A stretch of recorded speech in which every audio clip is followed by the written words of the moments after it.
Merhaba arkadaşlar, yepyeni haberlerle karşınızdayız.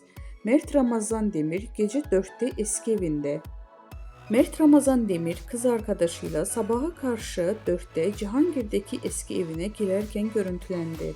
Cihangir'de oturan Mert Ramazan Demir geçen yıl sevgilisi Afra Saraçoğlu ile birlikte Ulus'taki bir eve taşınmıştı. Ünlü oyuncu eski evine geri döndü.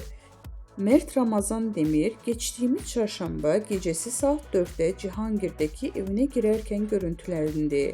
Üstelik yalnız değildi. Çarşamba akşamı Cihangir'de giren Mert Ramazan Demir mekandan sabaha karşı genç bir kadınla ayrıldı.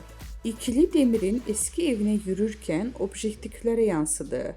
Apartmanın kapısının arkadaşı anahtarla açarken oyuncu muhabirlerin sorularına cevap verdi. Evime geldim, iyi geceler diyerek içeri girdi.